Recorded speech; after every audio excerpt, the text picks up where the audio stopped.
Following their persecution in the lower valleys, the Waldensians who moved up here into the higher valleys did not do so to live life as hermits. Number one, they fled persecution, but once they got here, they tried to establish as normal a life as possible. And normal for them was training missionaries and training their young people in how to study and how to teach the Bible. This here, the College of the Barbs, stands today as just one example of what would have been numerous schools that would have been spread all over the valleys, where they would teach and train their young people to be missionaries throughout Europe.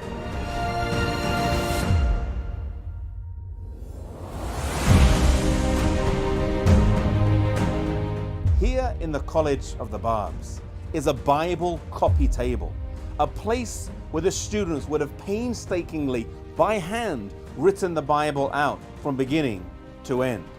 You see, the Bible was very important to the Waldensians. They had it in their own language. It formed a basis for congregational worship. There was also societies of young people that would meet together and would commit large parts of the Bible to memory.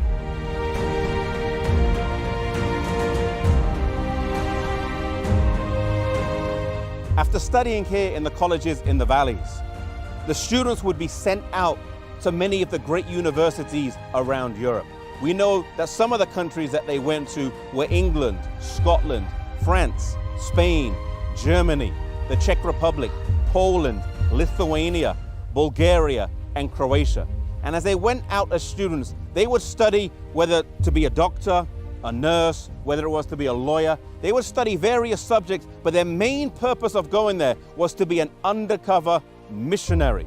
They would take the Bible with them. They would also send some missionaries out who would just go out as workers. They may be traveling craftsmen or traveling artisans and tradesmen, and they would also take the Bible with them, and they would move and travel through different parts of Europe. They couldn't have the Bible, it was illegal, and so they would take their coat and they would unstitch the seam of their coat, and then just inside the two layers of the coat, they would put a few pages of the Bible. And they would travel with just a few pages of the Bible, not a whole copy.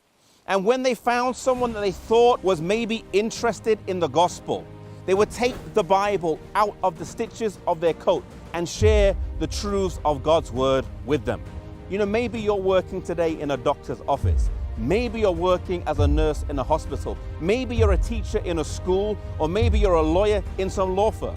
You are not there simply to collect a paycheck to pay the bills. You are there as a missionary. God has put you there for a specific purpose. There may be someone in your workplace that God knows only you can reach. As students as well, the first reason why they went to study was not to get the best degree, but it was to be a missionary in the great universities in Europe. You today may be a missionary in a great institution. You are not there just for academic excellence. You are there also to seek and find people that you can share the gospel with.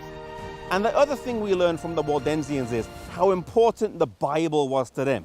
If they would take just a few pages and put it in their coats and then share it with other people, how much more should we commit the Bible to memory? How much more should we commit the Bible to study? That we would know God's word and be able to share it wherever we are. They stand today, these Waldensians, as an inspiration to us. And may it inspire us for service, may it inspire us for study wherever we are.